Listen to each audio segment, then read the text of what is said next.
Hello and welcome to Dinis Guarda, Cities ABC and Open Business Council series.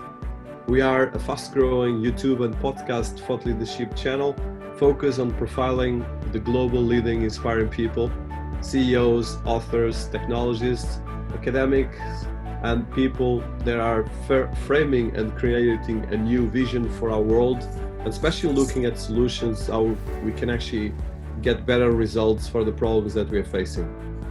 In this channel, we've been actually highlighting ideas, products, inventions, software, books, and solutions to the multiple challenges and opportunities we face in our cities and our society.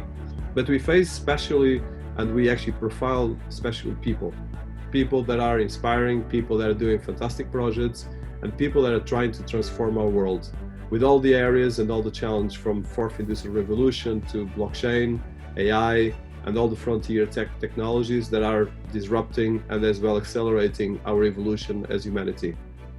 These podcast series are produced and distributed on citiesabc.com and openbusinesscouncil.org and syndicated on intelligenthq.com, fashionabc.org, edgefink.com and tradersdirect.com, our associate partners and as well media platforms. Today we have with us Prakriti Poddar, and Prakriti is, how can I say, one of the wealthiest and more diverse profiles you can find. So Prakriti Poddar is a global authority on mental wellness. Her work has been focused on mental health and well-being, and she's one of the few people that can marry technology, ancient wisdom, to deliver contemporary and effective solutions and unleash people's inner potential and to reduce the stigma surrounding mental health and all the issues related. At the moment, Prakriti Poddar is the VP and global head of mental and digital, probably in different areas in terms of using technology and ancient mental health for the company RoundGlass, and the managing trustee of Poddaar Foundation, and as well responsible for the organization Poddaar Wellness. She's the director and in these different organizations where she's been leading multiple programs. She's been focused on special the relationships between mental, emotional, psychological wellness, and she's been counseling and healing in multiple different centers, and as well relating with corporate and the governments, which is kind of a lot of different things. So she's as well the Chief Strategy Officer for the Indian National Women's Parliament, and she has single-handed strategical planning, direction, and execution of this organization in India, which is a very important organization to empower women and as well a lot of problems related with that. So she's been as well, just as another highlight of her CV, she's been director of the Peace Program, where she developed and had the curriculum for the MIT World Peace University in Kothurad, Pune. And among a lot of different things, she's been living in multiple different countries and as well multiple different cultures. So welcome to our series. Thank you so much, Dinis, for having me here. And it was a pleasure just to meet you. So I'm super excited about the conversation we're going to have, and especially given your interest and your lineage of technology. I think the marrying of the two is the only way for well-being to move forward. So this is very exciting. I know when we spoke last time, I think one of the things that you mentioned was that since you were in your very actually a child, you had this passion for healing people, and it came natural to you, although you come from a very high profile family and they wanted to take you to a different area. So you had that vocation and that voice as well on you. So I would like to start by that, because I think especially someone like you that has all these different areas of activity, that is wellness, that is of course curing people, which is very sensitive. It touch psychology, it touch ancient rights, it touches a lot of different things, but you had that since a child. So I would like to start by that, and how do you went and create the career and as well your profile that you have right now since that early voice, let's put it that way. Yeah, thank you for that. I don't often tell the story of really what happened, but I was born almost dead, so I didn't breathe for a long time, and when I was born, I was my family was preparing to tell my mother that, you know, she'd lost the child. And my grandmother was a very, very firm believer in Christianity and in the power of prayer.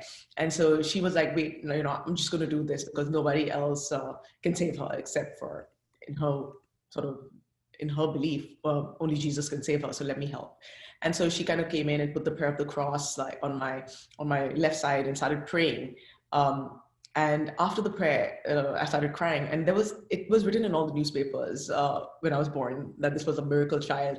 And so she, because my parents traveled a lot, they were in the finance sort of business. So we moved from New York to London to Toronto, to different parts of India. So it was constant traveling. So they left me a lot with my grandmother. So she was a huge influence in my life. And she used to work with the Salvation Army. She used to be part of the church. She used to be extremely focused on faith healing.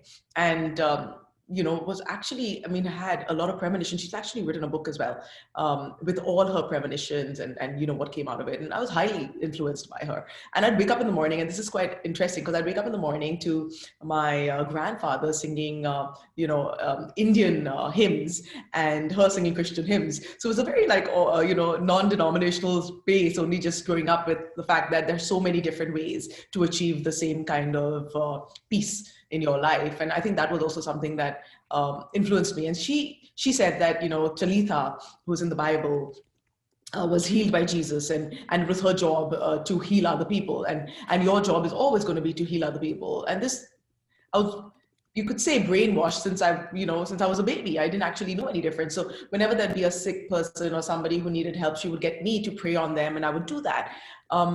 And I never realized that this was not something that everybody was doing, because I kind of grew up with it too, until I started to get a sense. And I think that, you know, my first semblance of that was when I was 8, and I thought, no, wait, nobody else is doing this, and I better stop doing this because it seems a little bit strange and people will, you know, think of me oddly. So I actually, you know, went to boarding school and, you know, stopped doing any of that work. I kind of like rejected that lineage of mine until I, you know, moved to Toronto in grade 13. In grade 13, I had a bit of an epiphany because we have OSCs here. So I'd finished grade 12, moved to Canada.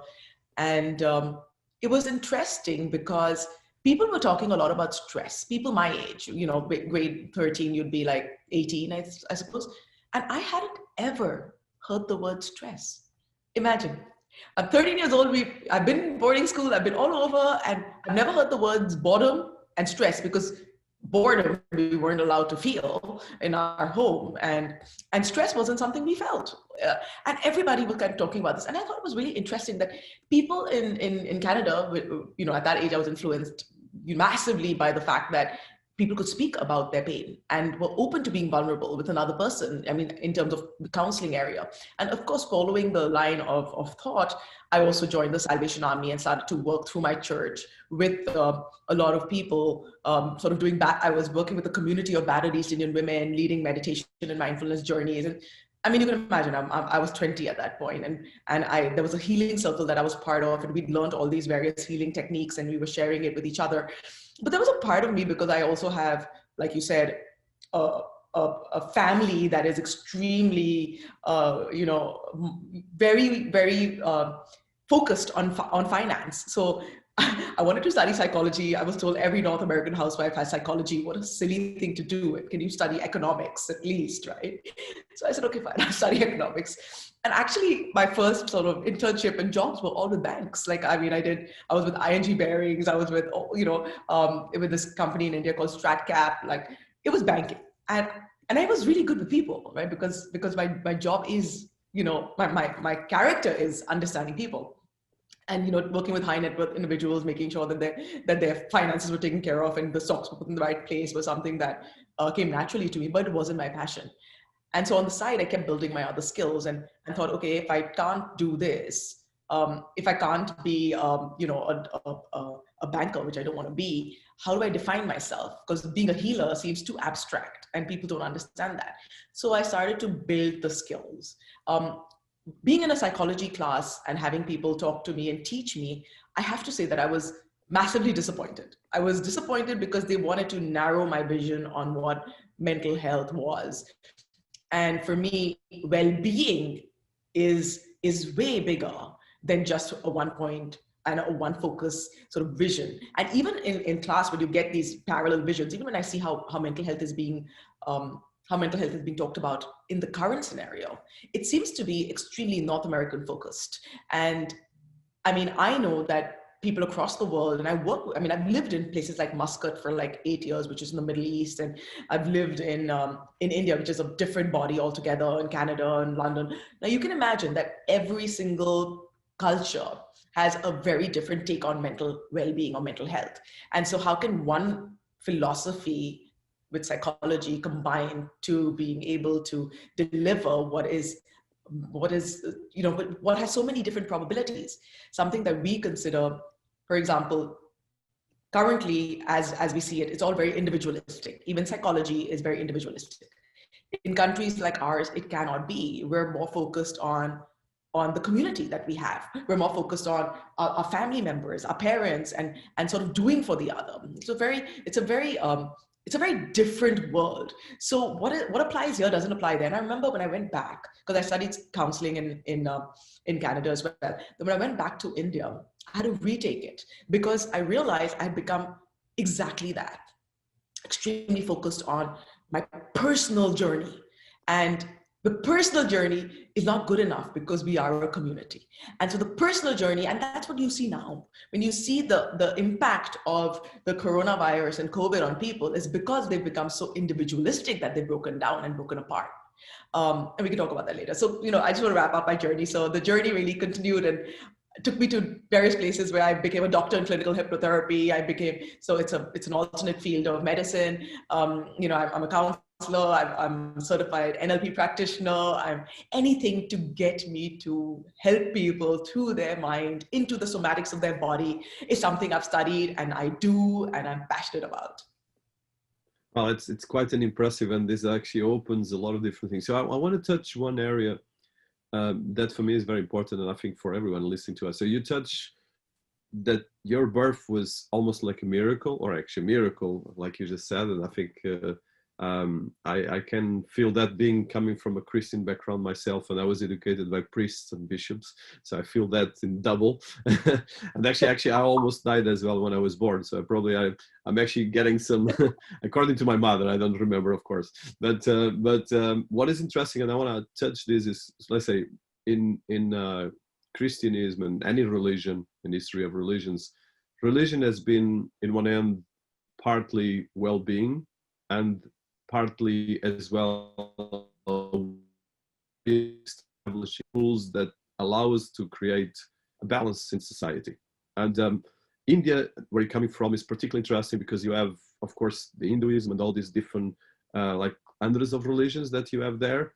Then your background in your family in Christianism, which is a paradox in a lot of ways, but then there's well all the areas of healing and spirituality, meditation on different things. So, and as well, then you have your family, more corporate level of finance, which is very Indian as well. So I would like to touch that part before we go more to your fantastic profile, because I think this is quite, and that made you so special, because you have all this wealth of different areas, both from psychology to healing, and especially, for instance, at the moment we're feeling, at least that's what I've been feeling researching on this, and I'm very interested in well-being for all my life and spirituality. But there's a very strong right now component of the healing as part of a new direction, almost scientific, but as well social, and especially in technology. Everyone is talking about this. But at the same time, there's still a bit of, okay, how much is this kind of just some kind of e-piece, let's put it that way. I'm trying, of course, not my opinion, but I just want to understand, how do you relate all these different areas? Because it's a massive puzzle. And it's a very complex puzzle, but at the same time, it's key for the new stage of development that we are as humans. This is a 3-day answer.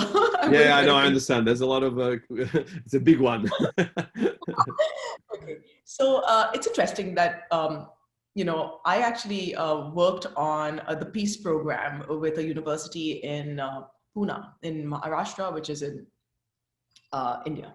And the idea there was to build a 1-year to a 4-year program. So every student in the first year, they come in and they do the peace program, and they do it in the second year and the third year. And we move from understanding peace, which is understanding yourself and understanding your role in your purpose in life, and moving it further to giving and sharing peace, to innovating in peace, to creating larger networks of peace. So it was like the ripple effect of living in peace. It was a 150-hour program, and it was delivered. It's actually in the third year, and we're going to be doing an impact study hopefully soon. You know, I'm pushing for the impact study because there's no point developing something and then not understanding how it's worked with people. But the most important thing here, and I want to highlight that, is when we talk about all these religions and the spiritual lineage of things and psychology, through my research, I've understood that it all comes from one seed of thought, and all of it is the same. So even if you just take my background, my grandmother was Christian, my father is not. My father is Hindu, my mother is Punjabi, and and Christian, but kind of we don't follow religion. I have a conversation with God, and he's my friend. So, it's not really, I'm not going to church and then I, feel this connection. I feel it all the time. Right.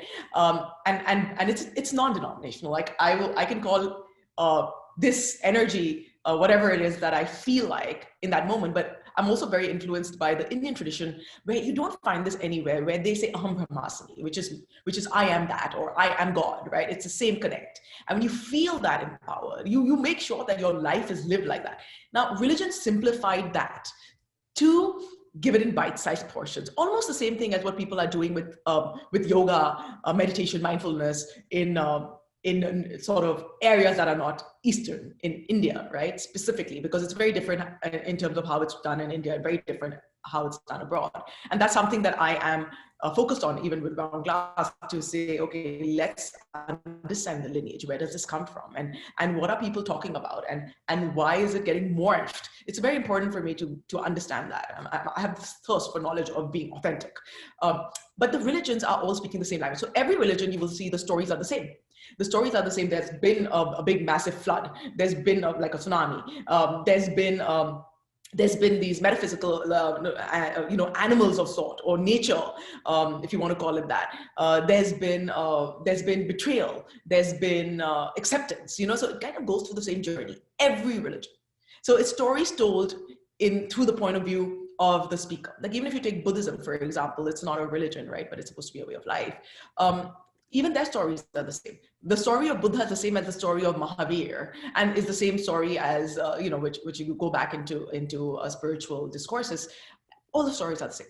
So it's how we take that and how it's been sort of transformed to be palatable to the audience. And it's very strongly just that.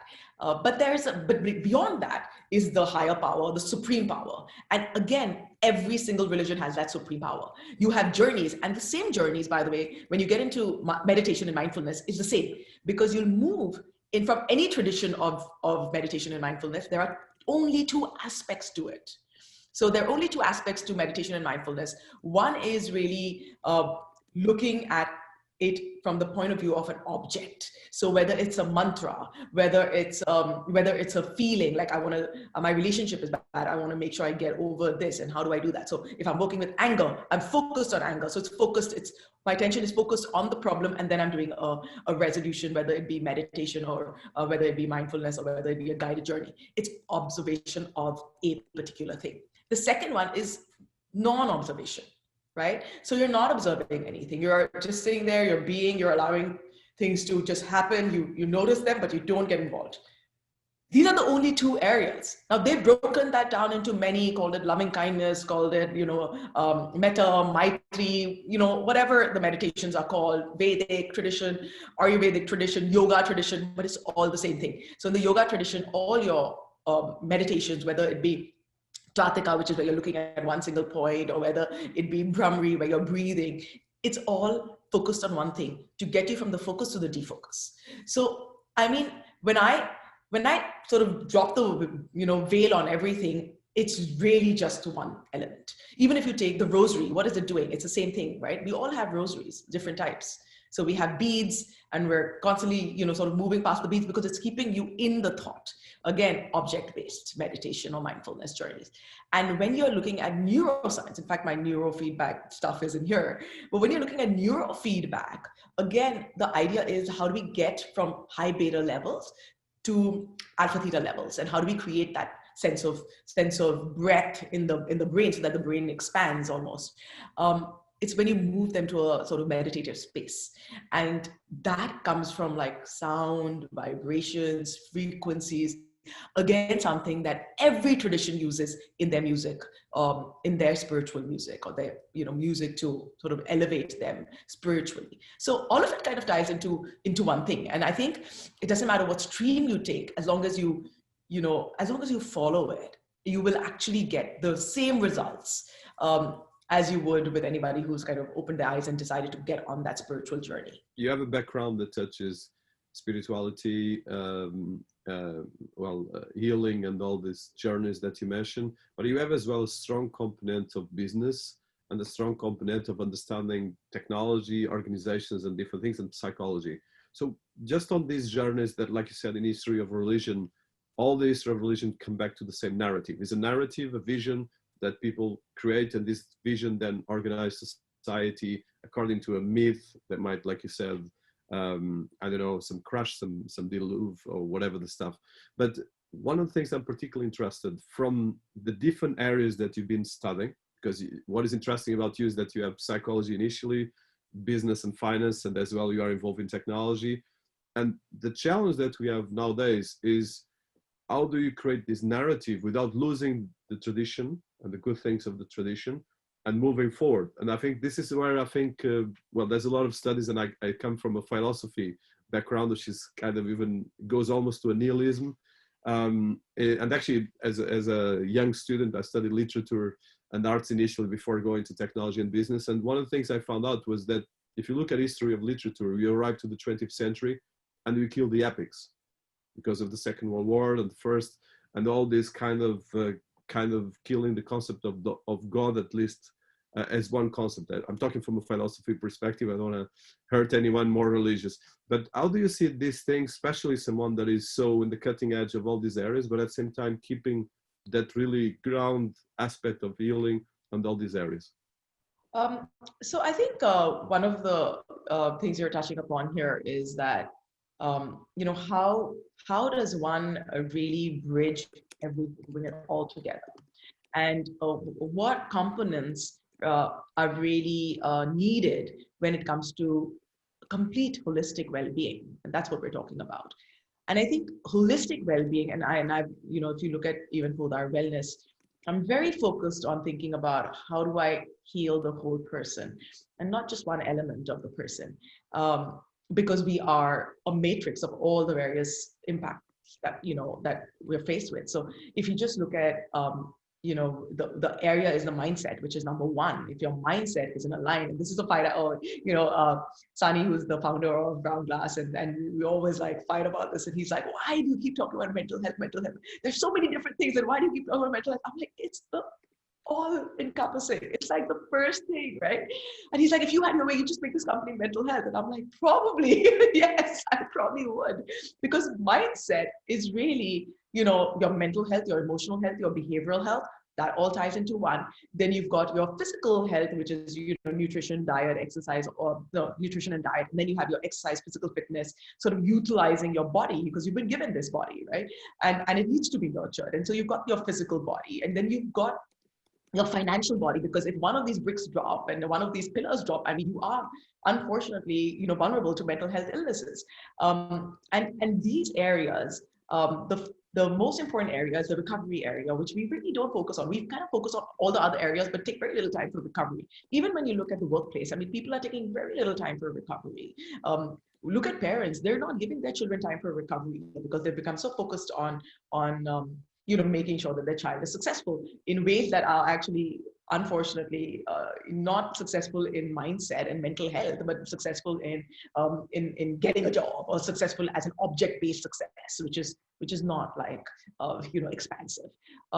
But the point is, all these things need to come together.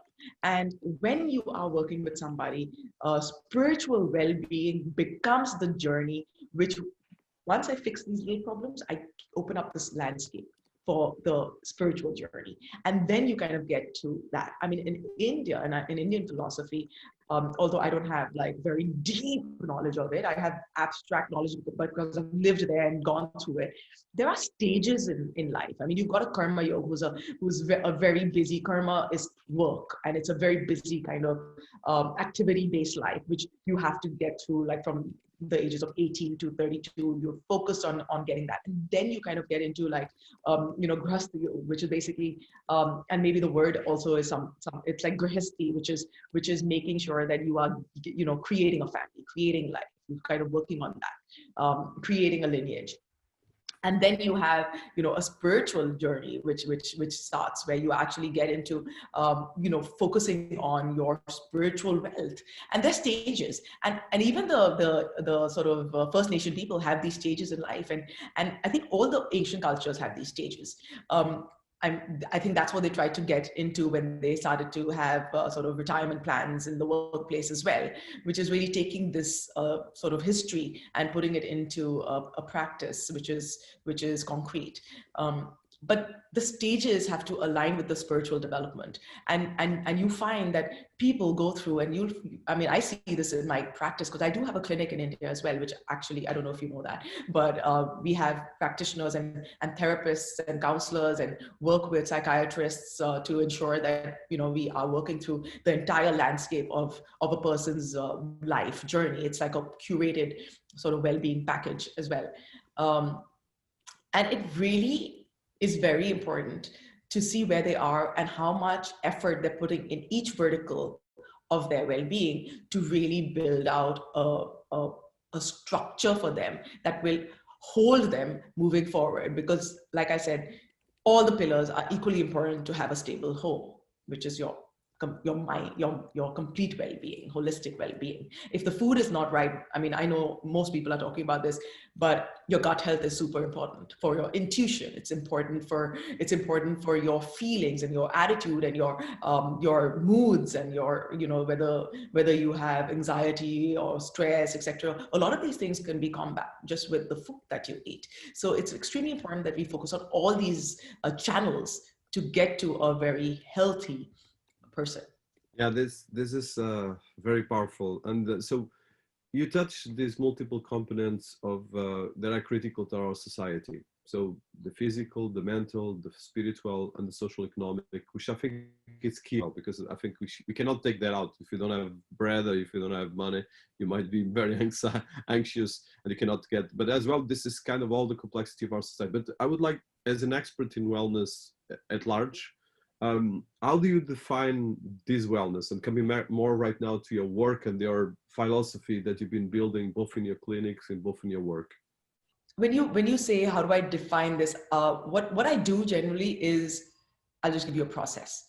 I do an intake with a person. I make sure, that we understand every aspect of their life, even like how much they drink, how much they smoke, how much they sleep, like everything. How much time they spend in, in recovery. Recovery is, like I said, sleep, meditation, mindfulness, all those various aspects, which people generally tend to ignore. And once we've done that, we create I call it the legacy gene. It's actually, I patented it, by the way. So it's called the legacy gene, which is really building your legacy. Like, what is it, when you look at your life as, say, for example, you're reading your obituary, what do you want it to say about you? And how do I build you up to be able to get to that place where you want, how you want to be remembered? And it's not only about, looking back and saying, okay, I've done all this, but getting on that purpose in life becomes something that is crucial, because we find people that are even now 20 who are going through an existential crisis. And this was really the age of 40 where they said, okay, that person is now going through, an existential crisis, but it's happening younger because people are more purpose driven now, especially the youth of today. So, I'm very interested in the youth, and they are not the same breed of people that we were, who knew we had to get into a work channel or work stream that was organized, and we knew we had to, be loyal to that company and kind of grow ourselves in that company. And our parents were even more like that. But this generation is not interested in that. They recognize that they need to be able to think, and they can create what they need to, and they don't need to be subject to anybody else's whims and fancy. So when they can't find that at a young age, once they finish university and they're lost, we lose them. We lose them to this vortex of mental health illnesses. So it's really important to understand that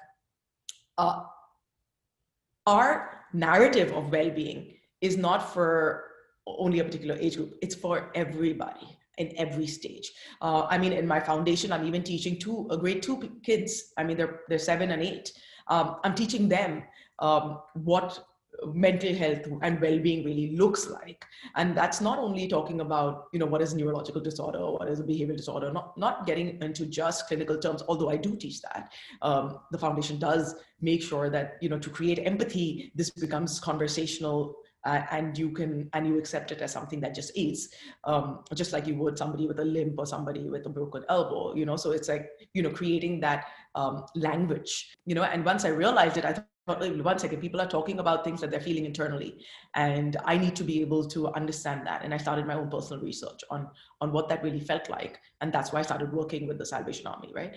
But the idea is that when we recognize a person's journey, the personal journey is different for each individual, because no two people are alike. And really focusing their journey on what they want to achieve and accomplish and be in their life on an everyday basis is what we lay out as a foundation for them. And then, we monitor whether they're kind of like on that journey or not, because you can change it. And it's not, a consistent, constant one, although the sort of the large picture, the bird's eye view is constant. And I think most people, when you do the therapy, because there's many therapies that I do for this, when you do the therapy, even through hypnosis, people know what they've come here to achieve. But in the everyday noise, they forget. And then they get sidetracked. So it's almost like regrouping yourself every day, like running a really good business, regrouping, silencing, understanding what your path is, and remembering what you've come here for, and then going on that journey is something really important. And I think I've always had these conversations with people who are driven in philosophy, and they're like, why do you think it's important to even have a purpose? And we can have that debate all the time, right?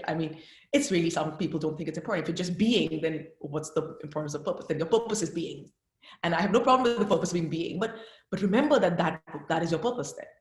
Because you can't say that there's no purpose when that is your purpose. So all of it comes back, all of it comes back to the one point of you and your truth. And are you focused on your truth? And can we help you focus on your truth and keep you rooted in that truth? Yeah, this is very, very special and so difficult at the same time, because it's like you said, there's so much minefields around this that brings to the complexity of our society. So I want to keep asking a couple more things on this, but I will go. So you have a fantastic career that goes from working with multiple different organizations and at the same time creating your own foundation, and as well the different iterations of companies. You work with technology and different things. So how did you been going through your career? Some of the highlights that you have on this career that is very wealthy, but very, very complex, especially for someone with this wellness focus. Everything's been the same for me. Everything is about empowering the human spirit. Everything that I do has to have that. Otherwise, I don't do it. In fact, you'll see I do so many things, because if the path is changing for them, I'm like, okay, wait 1 second. This is not following what I need to do for you, right?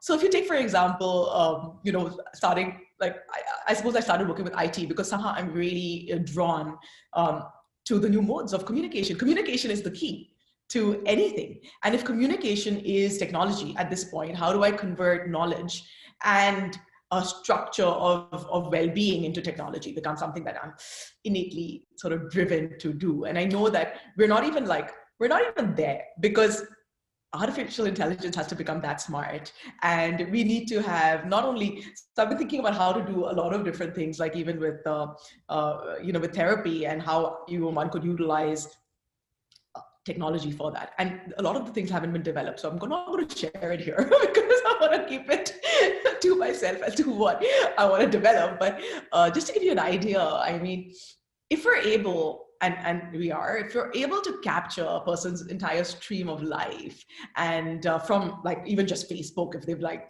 or Instagram, because they managed to put all these sort of life journeys for themselves, you actually understand that this is what they're trying to get. Because remember, it's looking at yourself from the outside and not from the inside. So it's what do I want to be perceived as, right? So once you understand what they want to be perceived as, and then you talk to them, you get an idea of the truth and the gap between the truth and their actual life. And if you heal that aspect, and you curb that aspect through even just technology, you would, I mean, because a questionnaire and some sort of analytics can help you just bridge that gap and then create a roadmap for them. And this can be done with technology. You don't need to do it like even if you go to a counselor, you have to understand that not everybody's trained in that depth of knowledge, or even that sense of what the larger picture should be. But technology can do that. And I've always been, like working with 2Cars, which was my first company in Canada, where I literally worked with somebody who, and it was an ICANN registered company that really only sold .com, .in, .au, everything. And I thought it was really interesting in those days as well, because I was involved in business development and meeting people who were creating extremely divergent platforms was very exciting to me, and it exposed my mind to a lot more than I would have got from an educational system in those days, because I am 45 now. At that point, it was just about booming, right? So it was very, very different. And even now with what RoundGlass is doing, it's super exciting to me, and it's giving me the ability to create what I want to create when it comes to mental health, because I've realized, because of my general overview on the subject, I know exactly what verticals I need to put in to help people in the different stages of their life. And because my vision is on technology, I know how this would link up. I'm just looking for the right partners and the right people in the right positions with the right ideas who can sort of fructify that, because I have the grand vision. But technology, which is focused on like programming and artificial intelligence and building scripts, etc., is obviously not my forte. But it kind of links in. But talking about the other organizations, empowerment. Poddaar Foundation only does empowering of people, right? So we work with people in distress. We work with people who really have no income, but I don't think that they should be restricted to not having a good care. So we've tied up with a lot of people who provide them with care for mental health, and it's all mental health. In fact, the keynote of the company is a program called Silence Thorough, which means silence, of course, is an English word. Thorough means break. So the whole idea is break the silence around mental health disharmonies. Start the conversation, because if you don't start conversing about this, you're going to feel a lot of fear, and you're going to have misconceptions about mental health, and you will still alienate not only yourself if you feel like you have a mental health challenge, but you'll alienate people with mental health challenges. So it's very key to empowerment. It's key to also, talking to family members and getting them to understand that there's no blame involved in this. And because when there's blame, there's shame, and then they do not speak up. And so again, people in India are still tying, people who have mental health illnesses because they don't understand how to handle it. So there's a lot of conversations we're having in native languages so that, there is exposure to this, because the educated classes obviously have access to this, but that doesn't mean that they actually come on and speak about it. There is access, but there's no they don't take it up because there's a lot of shame and a lot of stigma. Again, technology will take all that away if you can create ways in which people can adopt technology through a platform of being completely confidential, which again is is a bit of a problem because there's no confidentiality, as you know, online. But anyway, we're trying to see what can be done with that. If something can be done, great. If something can't be done, we really need to put our thinking caps on and see how do we create those, whether it's secure socket layers or whatever it is now. How do we create that to just make sure that this conversation is so private? And if it's on the cloud, it's not. It's eventually not private. So it's very. It's a scary situation because people are so careful about their privacy when it comes to being completely vulnerable about who they are. Yet on the other hand, I've noticed that if it's a phone call, like I run the Wellbeing Volunteers United, which is a fully voluntary run organization. And I started it during this COVID period on March 16th. And the lockdown was going to happen, I think, on the 18th. And I suddenly was like, no, we need to do something. So as a channel, I'm always told what to do. So when you see my journey, it's kind of like things will work if they have to work. And I'm not chasing it, it happens. So again, with this, and I always know that, okay, if it's not meant to happen, whatever, right? I'm not holding on to, rejection for it, because I recognize that there's a greater truth and I'm tuning into that greater truth. So the Wellbeing Volunteers was something like that. It came from, I was sleeping and I thought, okay, I need to do this. And I woke up and I called, I'm part of the Rotary Club, in fact, a third generation Rotarian, very focused on community. So that's another part of me that has always been there. Just through my genetics, I suppose. And I woke up and I called a gentleman there and I said, listen, mental health is going to be a huge problem with this COVID coming on, and I don't think anybody's prepared. And this is like 2020 of, just all the way in March. So before this whole thing erupted. We started this event, this initiative, and made 700 people joined. I remember waking up every morning and saying, oh my God, another 100 people have joined. Oh my God, 200 people have joined. People want to give back. People want to be part of something that is larger than themselves, especially in this time. When you think of even just our basic reactions of fight and flight, this is fighting. This is people coming together to say, we're fighting this. We're going to make sure that we can uphold people. We're going to make sure that we can support people in times of distress. And the training was, put very simply on a video, was put on, a script. Volunteers had to just follow that script. It was, CBT model based. It moved people from distress to kind of diffusing the distress and moving to eustress if possible. We had psychologists and psychiatrists who were aligned, so we could escalate the calls if there was psychosis being displayed, hallucinations, or any kind of sort of history of illnesses escalated straight up. We democratized well-being from a point of view of mental health and well-being in totality.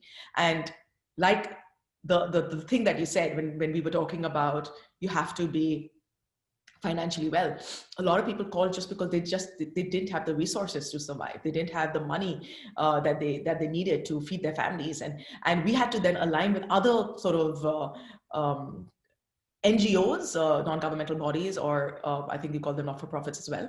We had to align with them so that they could provide the food and they could provide the basic necessities while we continued to work with them on their mental state of mind, because you need resilience, and resilience is something that can be developed as a skill, but you still need food to be able to even have any kind of concentration, to be able to develop things. So it's very important that we sort of looked at this entire spectrum and made sure that these conversations were able to kind of reach a larger audience.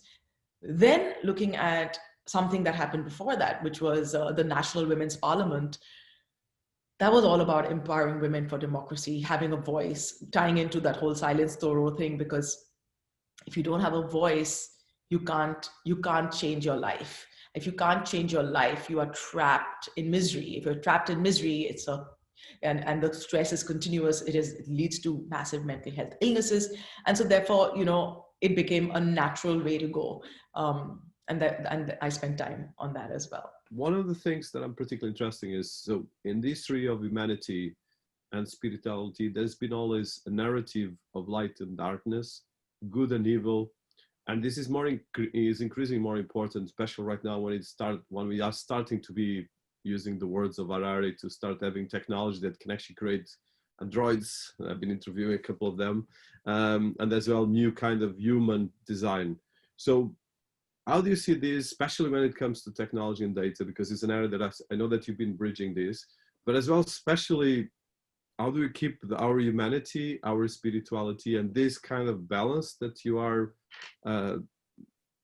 well, preaching and as well doing with your actions? And like you said on this part, especially, we are in a very, very sensitive bridge right now. So I just would like to see, but especially this dialectic, because I interviewed, for instance, one of the biggest minds in AI, and he was trying to kind of look at the good and evil as kind of more like an evolutionary stage of nature and human symbiotic part. But in fact, as humans, we've been the prevalent species for the last 40,000 years. Of course, the last 40,000 years, mostly in the last 200 years, we evolved more than all the history of the thousands of years that we exist as humans. And now we are at the stage that the next 50 years are going to be completely super disruptive. So I would like to hear just your views on this. Sorry, it's a bit provocative, but especially the idea of good and evil, because I know that is, and light and darkness and all these different things. So the balance on this. I have my own sort of thoughts on good and evil, and I believe just through all the work that I've done, and especially when I do past life regression and I get insights from working with people, they tell me their story of good and evil. And when I'm doing past life regression, many times I've faced people who've gone through traumatic lifetimes, and they sort of state that, they state what they've done, and you'll be surprised that the soul does not put it as good or evil. It actually puts it as experiences. Like, this was my experience in this life. And whether that be, according to us, a positive experience or a negative experience, the soul is only gathering experiences. And that's really, really interesting, because when that happens, your eyes are open. Your eyes are open to choice. And that's where I think that even technology, we need to educate them to a level that whatever you have actually is a double-edged sword. You can use it for good, you can use it for evil. Let's educate you, because you then can take whatever journey you need to take on it. Because we're never going to be able to control the fact that we're never ever going to be able to control what humans utilize that for. So we might be able to create it, and we hope that it's utilized for good, according to our construct of good. And this is, a massive debate about what's good and evil, and what's allowed and what's not allowed. If somebody's trying to kill my child and I kill that guy, am I being bad? Am I being evil? Or, am I being good? It's so abstract, right? But even just looking at, how do we build this? And I know, and I don't know if I said this, but I have 3 children, and technology is such a big part. And I'm constantly battling, like, how much time they should spend on it versus how much they need to expose themselves versus how bad it is for them and versus how good it is for them. And it's a constant debate in my head, because, and also in our arguments at home, because I'm like, you need to get off, you need to have a designated time, et cetera, et cetera. And so that's all conditioning of the human being. And what is it that is what it is that makes sense for them or what doesn't. So what avenues bring it into an addiction versus what avenues do you use? How do you use it intelligently? So if you utilize it intelligently, what does that look like for you? Now, if it's somebody like me or somebody like you who's working with technology and needs to be online all the time, because my kids will say, but you're on your computer the whole time. And I'm like, yeah, but it's not the same thing, because I'm not exposing my mind to bits of information that are junk information. So the way you put information in your mind, which is like junk food in your body, is what comes out. So everything you put in is the same that comes out, right? So you have to, be completely cognizant of what you're taking in, because what is built out there, you'll never have any control over. So whatever is out there in the IT space will be representative of what is there in this world. And it is, it is massively good and massively evil at the same time. And it is just going to be a replication of that. And we have to build our own inner intelligence to navigate that, because there'll never be a way in which we can only build good. Because the good, like one of the things that I did in the peace program, and I put very clearly in the peace program, is engineers can build anything. how do you become that engineer that's not building a bomb? And how do you become that engineer that's creating something that's useful for society? It is what we need to do for the person. We need to make them even more spiritual at this point to be able to utilize technology in the way that it's supposed to be utilized, versus having that sort of gap in that spiritual development and utilizing technology for things that may be harmful for humanity. I think that's really all it is, because you are never going to be able to control what is being developed, because anything being developed has a double-edged sword. Anything being developed has a double-edged sword. Whether I'm doing it for mental health and I'm trying to develop this, like I said, how much data sensitivity and privacy can I actually build into it? And even if I claim that I'm building it, how do I not know a hacker is working towards breaking the codes? How do I not know that that won't happen? There's no such security.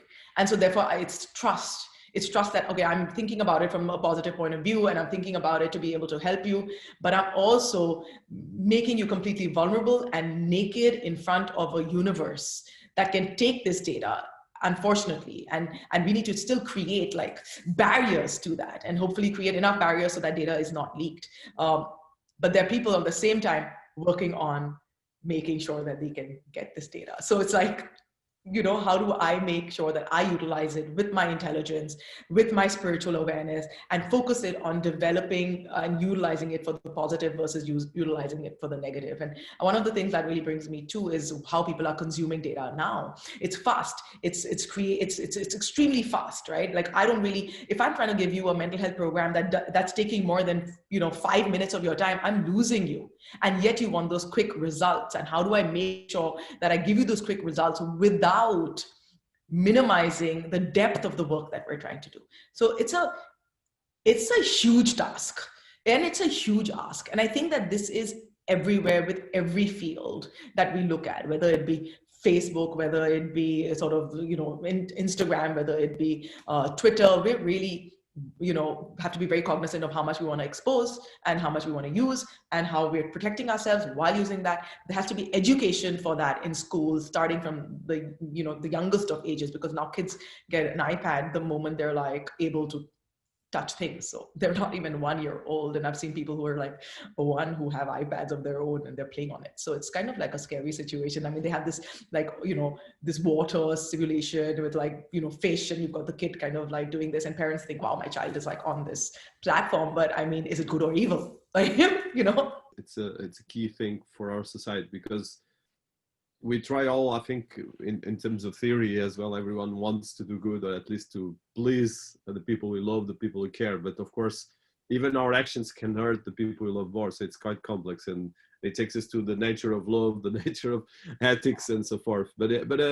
So one of the things that, so the Poddaar Wellness, your organization, and the Poddaar Foundation are particularly focused on mental health and well-being, and marrying with technology and ancient wisdom to deliver contemporary and effective solutions. Can you tell us about that? Because I think that is precisely answering to what we're talking about, but with the very practical areas that I think we need that more than ever. Yeah. So the idea really is that, again, like I said, we focus on the verticals of well-being. So we focus on we will focus on the mindset, we focus on the physical body, we focus on the nutritional body, we focus on the financial body, and we focus on the recovery. When we put these patterns together for you, we create for you a matrix that we monitor and we curate to help you kind of lead that life. So it's focused on that. When you take it into the workplace, though, when we take this aspect to companies, we focus it online as well, so that they can have access to all practitioners, which are your nutritionists. We start with blood tests. So we start with actually understanding what's happening inside, and where you are, map that with a general practitioner, and then we move to understanding what's happening with the aspects that you've been working on or not working on, and how do we bridge those gaps. A lot of this requires wisdom development, because I've had our coaches like literally go to people's homes, and this was before COVID, go to people's homes and just, try to wake them up to get them to do their exercise, because people want to make a change, but they don't. So, it'll last for 2 days, but it won't, take the 6-month pattern. And for us, it's like you pay upfront for 6 months, and we will make sure that in 6 months, we turn you around by working on this. So for mindset practices there, we're using a lot of counseling. We're using a lot of healing through meditation and mindfulness, through sound healing. We use neurofeedback, EEG biofeedback. We test you, so it's all evidence-based healing. We make sure that everything that you are going through, we can map. We also have the use of the Korean camera, which actually, takes an image of your emotional body as the heat signals on your body. So it takes that. It's technology. We take that photo, we analyze it, and we show you the before and after. So when you come in, we take a photo and we talk about your journey, and then we work on like, okay, what would be really essential for you what would be essential for us to work with you on. And then while we work with it, we constantly like check through looking at the images, through looking at the biofeedback, to make sure that you're on that path. And we've seen massive results of peak performance development. In fact, I have worked with, very like professional sports people who need to be on point the whole time. And we've done these like 20, 25 sessions per person to ensure that they actually maximize their utility of their brain capacity and their emotional and spiritual sort of connect. And this is really how we do it. And we've got feedback from people saying that, and especially like this sort of national athlete, he said, usually when the ball is with me, and he was a soccer player, the ball is with me, and I know that I need to score that, and I start feeling this anxiety kind of brim up.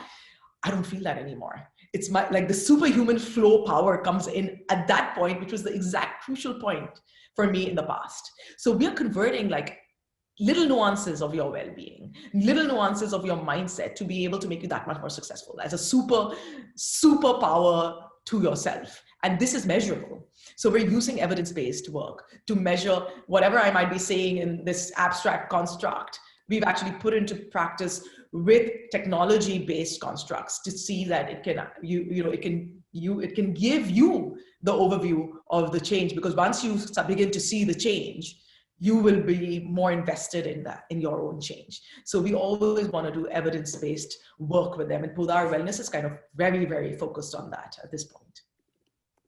Yeah, that's really so important. And I think this brings me to one question I want to talk about as well, RoundGlass. But before I go in there, so what you're doing mostly is the first stage of datifying ourself or the self. There's a lot of theories and a lot of right now trends, and there's more than trends, technological and scientific studies about how we can actually datify ourselves to improve our performance, to improve a lot of different things. But this brings as well to the point of in one end, singularity, and how we can actually use technology to empower us and to make us more advanced. But I think mostly if you look at Ray Kurzweil, he mentions that we are the next 20 to 30 years, we're going to have some kind of singularity in the sense that humans or machines are going to start thinking, and we are already getting there slowly. So, I think when we program machines, and it's particularly important because all the technology, big corporations from Apple to Google, especially Apple and Google, they are very conscious of when you're creating software, and you touch that right now, or coding, that your bias passes to the code, because of course you do it even without knowing, and most of the code is done by men as well. So there's the gender, there's the bias. If you are in London, you have a way of coding that is different from New York, or different from Moscow, or different from New Delhi. And I think the challenge that we see right now is that this is, in one end, there's a identification of our own identity, but as well there's the spirituality. There's a series from National Geographic that I really love, Billions. I don't know if you saw that. It's actually looking at artificial intelligence in the future, and as well our human extension. So how do you see this, especially someone that is so within technology, within wellness, but as well you have the component that is, because normally people that are in wellness, they really focus in one thing, or at least in healing or in different areas. And you have this overview. I think you are the only person that I can talk about all these areas, and you can cope and actually create a fantastic stuff. Because when I go with people that go on there, they really know about that, but they don't understand it. And actually they have a lot of prejudice, but you cannot stop this. Because for instance, like you mentioned, and I will just touch this because I think it's important, is for instance, most of the apps and the phones that we use, from Apple to Google to all the biggest players, Samsung and so forth, they know that there's a component of adrenaline that comes to the phone and that is addictive. And at the moment, there's a component that, for instance, we all spend like 4 or 5 hours on the phones or devices. Sometimes it's for work, but sometimes it's for entertainment. Sometimes it's even for researching. And our devices are almost like a cyber part of us because they know about how much time we are making exercise. They know about our wellness. They even know from a keyword perspective, our sexuality, our gender, or our hidden things. And they can actually predict a lot of these things. So this is going to be accelerate massively.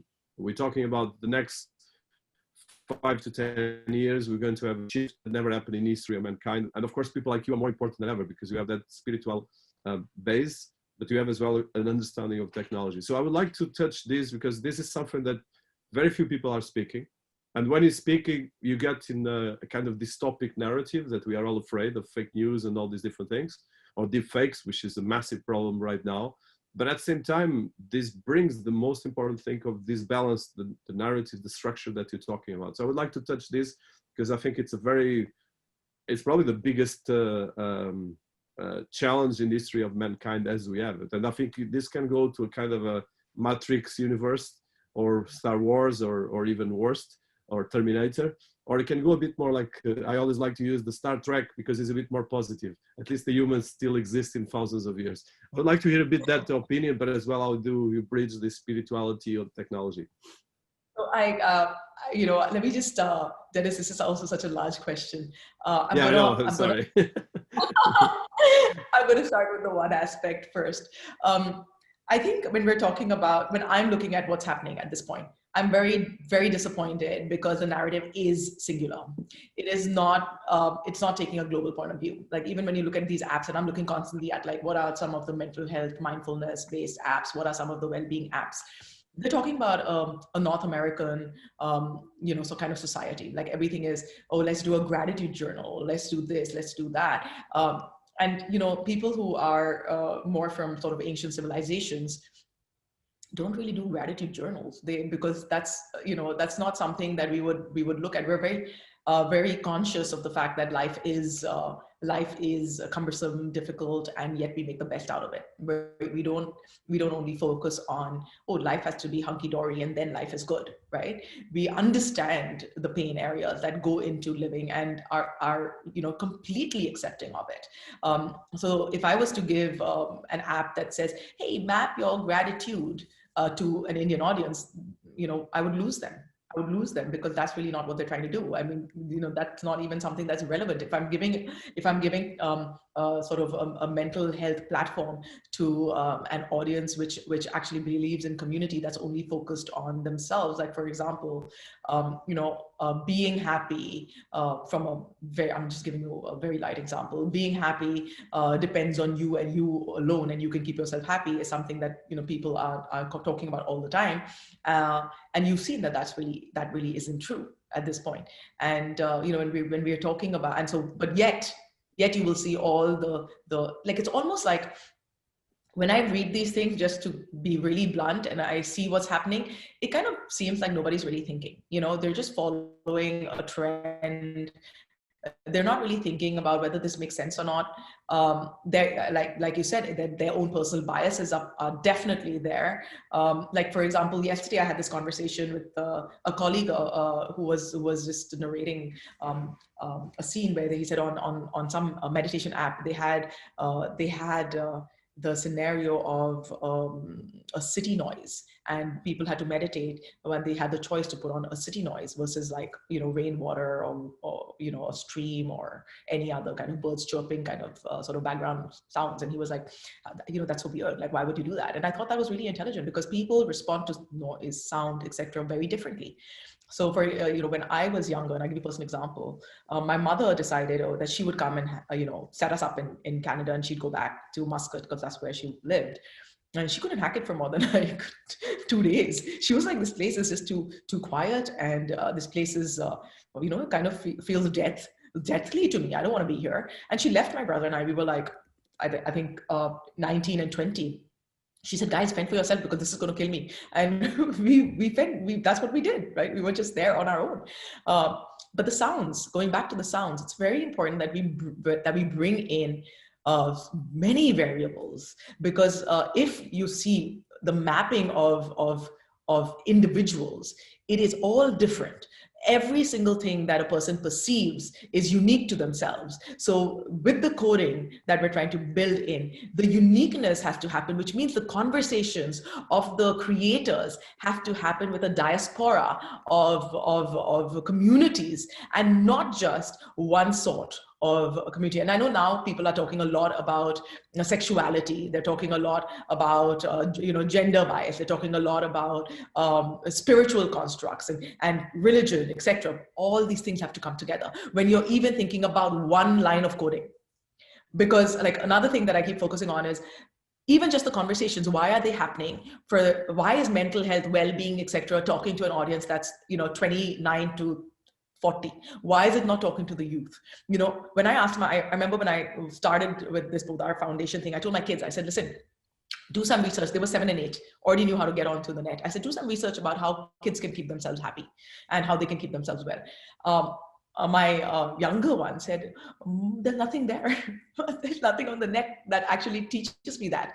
And my older one says, yeah, apparently it's your responsibility to keep me happy. And I thought that was a failing on our part, because if my kids are online and they can't find ways to keep themselves happy, and I have all the ownership to keep my children happy, I am taking away their core skill of independence at that point. And yet whatever we're building, we're not building for people at different stages. We're building it with a very, very clear construct. And I think somebody has to take an overview to see, okay, what is really being built? What are the gaps? And how can we then fund companies that could create technology for those gaps? And I think that's really relevant. And I did some work with the Wellbeing volunteers. I had people from all over the world also connect, and students from all over the world. And this bunch of students kind of did this research about what for them was mental health and well-being. And most of them, whether they're from St. Andrews University, I mean, that's, really well known. We had a lot of students from there. They said that there's nothing out there that actually is able to give them mental health and well-being according to what they required. And I thought, this is 2020 and we're still not able to do it. So, we also see when I'm talking to people, I mean, I work with students all the time, and when I'm talking to them about their personalities and what they're going through, they have 7 personalities, because now the internet personalities also manifest in reality, right? 7 different personalities that they're juggling all the time, and we expect them to be same. Like, it's difficult. You have a different personality on Facebook because your family members are out there, so you're very different. You have a different personality on Instagram because you can actually block your family members from being there, and you can have a more sort of a more racy one. You have, and this is for the youth I'm talking about, you have Snapchat, where you can just say whatever you want and be whoever you want, and you see the evil coming out more in the Snapchat and more of the bullying coming out there because it's deleted, right? So you have that. Whether it's really deleted or not is a different story, but anyway, but it's deleted from their conversation. You have a different personality with your peers, which is in a larger group. You have a different personality with your very close friends. You have a different personality with your mother, and a different personality with your father, and a different personality with your teacher. There's many different hats that you wear, and this is creating a lot of disharmony in just a person's personal experience of themselves. So where is the narrative online where we're teaching them? And this is again something that I think about when I'm creating things for mental health, or even thinking about creating things for mental health. How do I make sure that they are limiting them time on the net with me? Even though I'm creating something which is for them, how are they limiting their time with me? And I want to make sure that they're limiting their time, because any kind of therapy or any kind of work that I do, the idea is to empower you so much that you don't need me anymore. My success is that you don't need me anymore. Whereas, all these other codings that you're talking about, yes, they want you to be addicted. I don't want them to be addicted to me. So how do I create that? How do I become that platform that they come to nourish their souls, and then they go back out there and they build their life? How do I create that? It's not something that people are thinking about, because they're thinking about, how do I make sure that people stay with me? How do I make sure my content is really good so that they constantly need me? How do I make sure that I'm providing them ABCD thing? And I'm like, that's going to create mental health disharmony, because they're going to, again, just be nurturing themselves on a platform. And we're going from a larger construct to going more narrow, and now our whole life is just on our hands with our, phones, right? Like it's just here. We've moved from being here to just being here. And yet we're saying, okay, from here now, how do I get here? Is that not like really weird and a weird juxtaposition that we had all this, then we went here, and now from here, we're saying, how do I go from here into a larger construct? Extremely difficult to do. And we're extremely sensitive we have to be. We have to have, in every organization, somebody who's working on ethics and morality of building that within the system that they're creating. I think these conversations need to be key from an advisory council point of view in every organization, because otherwise we cannot be developing something that is going to be harmonious and really uplift people in the long run. Not short-term returns, I don't really care about that, but just long-term returns. And I worry because something that I was working on just the other day, I mean, in fact, yesterday I was having a conversation, and the conversation was really about, people's belief that poverty is really one of the key indicators of, mental health illnesses. But really it's not poverty, but it's the circumstances. And when we're talking about the circumstances and the causal relationship between the circumstances that people are in and the mental health that's caused, I think you're very vulnerable. So in the past, it was all about sort of wealth and understanding that people with low income families are really exposed to toxins at a higher level. They have inadequate nutrition. They have sort of acute stressful lives that can lead to sort of the onset of depression, et cetera, et cetera. But now it's actually the educated classes that have that, because they've alienated themselves from the community because they have everything online. Like I'm not somebody who doesn't recognize this just because I go through it myself. I mean, I'm sitting in Canada right now. All my friends are in India. I've come out with my children and I'm okay. And why am I okay? Why am I okay? I mean, I think, why am I okay? Why is it that I don't need anybody anymore? And is that a sign of independence, or is it a sign of being okay with the alienation that's taken place because of the fact that we think that we've got everybody on our handheld? We can communicate with them. We've limited our actual depth of conversation to a generalistic one, and we're not okay with that. I mean, I'm not missing, and that's a problem for me. Why am I not missing that one-on-one interaction with somebody where I'm sitting face to face with them, having a cup of tea and talking with them? Because all this technology, which I've been exposed to, has reframed my way of thinking when it comes to actual community. And we're just trying to create community online, and we're not focusing on the fact that there's so much I get out of body language. We're just floating heads on a screen, and that's not us. There's so much more. And yet, we're building everything based on, let's just get you from like a 5D reality to a 2D reality. And maybe in the future, not a 2D reality, but now let's put virtual reality and augmented reality in the same space and create a real life for you, which you already had outside. So it's something that one really needs to get their head around. Like, we had this is like, I often wonder, like, if there was a God who is really out there, he's probably looking and saying, I give you everything, and you have destroyed everything, and now you're trying to create things. Like, don't take my job, man. I already gave it all to you.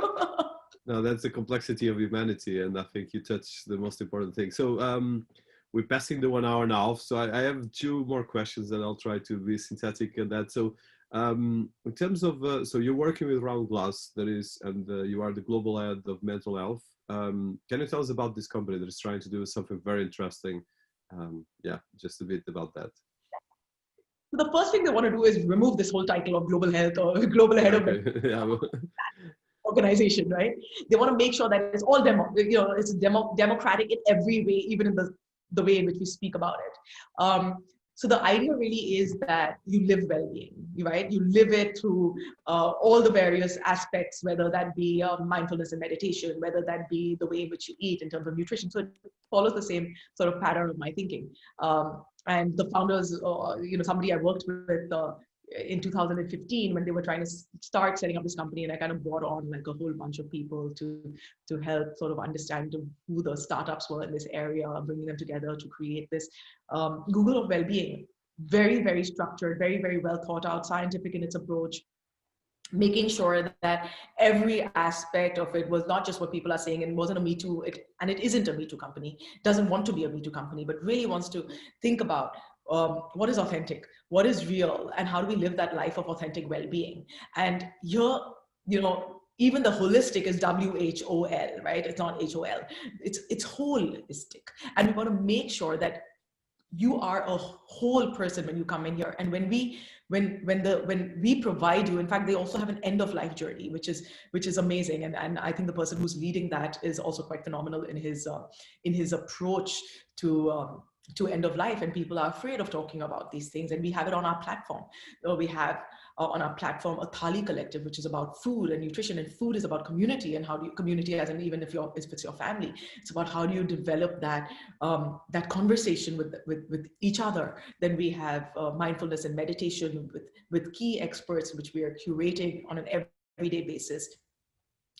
And not, this is important, and not just the good English speaking ones who can relate to an English speaking audience, but people authentically embedded in the service that they provide versus just a brand name. And that's very critical, because right now what I see in Wellbeing are just a few brand names, and I can just hop the names out, but where are my authentic teachers? Where are the people who are authentically just focused on that and really don't have time to look up and breathe and kind of say, hey, what's my marketing? So I want to make sure that, and we are making sure that we have that caliber of folk where you get real authentic knowledge when you come to RoundGlass, and we give you a journey through which you can navigate your well-being and touch the various aspects of your life. And in essence, we also are building out a well-being sort of lounge platform, which is a very well curated platform, which will do the evidence-based work, which is going to be sort of as a ripple effect online as well. So this is really what we're building, and it's very exciting actually, because it's only utilizing technology to drive it. So the reason that I was motivated is because there was a company that wanted to invest in technology to deliver authentic well-being, and I thought, well, if that's the case, then I'm right there, because my purpose marries it, and I would love to build this for a global economy, because I understand people from all around the world, because I've luckily been exposed to people from all around the world. And if I can build that with really key masters, so key masters means like researchers and technology experts, if I can build that, I think I've done my job for my life. And that's why I align with this purpose and mission. And I think, and one of the things I keep saying is that anybody who joins this company, and by the way, this is not a marketing tool. Honestly, I was saying this like the other day. I said, people should be so happy to join this. You're getting paid for your own self-actualization. You're getting paid for your own spiritual awareness. You're getting paid, and you're doing that. And you should be honored to be here, because it's not about, and I've been talking, by the way, because I've been hiring people as well. So I've been talking to people from like these different sort of organizations that are, I won't take the name, I don't want to be sued, but from these different organizations that are like sort of names in this area. And they keep talking about how focused they are on revenues and how focused they are on like just making sure that you have customers. They're not focused on, what are they sort of delivering? And that's kind of like a secondary thing. Like even the way I'm thinking about how it's going to be delivered is almost curated and mastered. And there's a whole sort of journey before in terms of pre-production that is superbly intense, and therefore will give you a product that's that rich. And other companies are not doing that. And I've heard it, like I'm telling you, from people who I'm bringing on. And this already shows me that there is space and for what I'm doing, and there is space for what this entire company is doing, and it will be successful. We're not focused on sort of numbers. We're focused on content, and we're focused on delivering authentic content. So I think that's the differentiator. That's amazing. And so as a wrap up, and it's been a fantastic 1 hour and a half, and I probably will want to do a second hour, but we'll do that in the next future when you have some time to breathe and to rest as well. So last one is, so you've been working as the Chief Strategy Officer within the National Women's Parliament. And this is particularly important. I've been writing about COVID-19 as a way to shift, especially to look at mental health care. But women are key for mental health care, because they are the ones driving the children, driving family, and as well, there's a massive gender imbalance, especially in leadership. So I would like to finish with that, and as well some of your summary of that. So I basically took on the role as Chief Strategy Officer of the National Women's Parliament only because of the fact that I wanted to bridge the gap. I wanted to make sure that their voices were loud enough to impact change. So right now in our democracy in India, this is specifically, there's a sort of a 30% rule, I suppose, of women being able to join politics of any sort of state, etc. Right? But the point is that they were just puppet heads. Like nobody was really thinking. It was still the men driving that, and that would continue to happen if you weren't educated in all aspects of democracy. And so one of the things we did here was actually break it down to what are those various aspects, whether it be justice, law, the kind of policies that were out there, teaching people about the policies, connecting non-governmental organizations, governmental organizations, getting people to communicate with sort of leaders in sort of corporate life, leaders in personal life.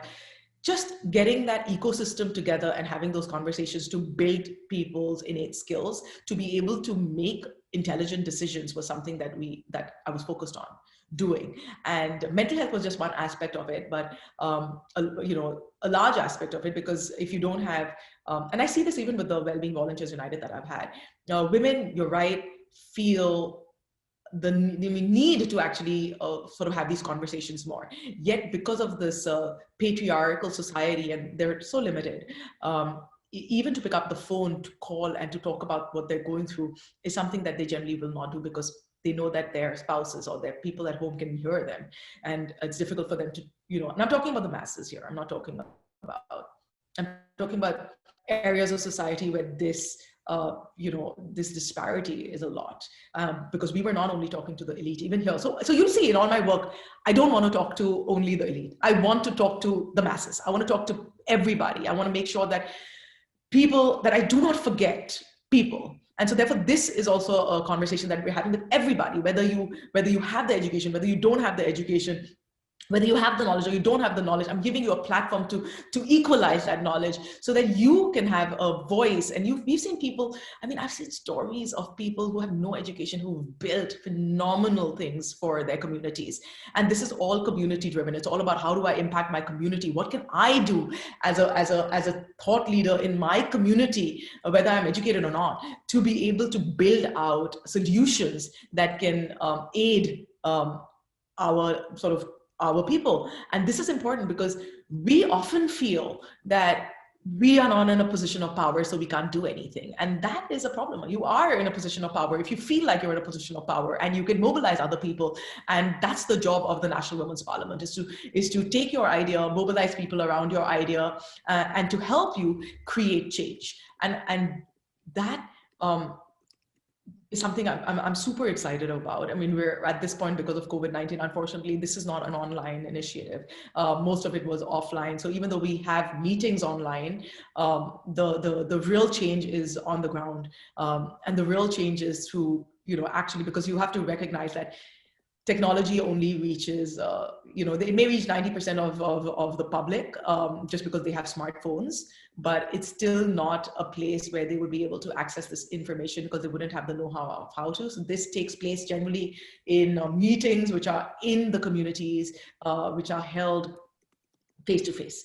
So that is why that has taken a sort of a backseat.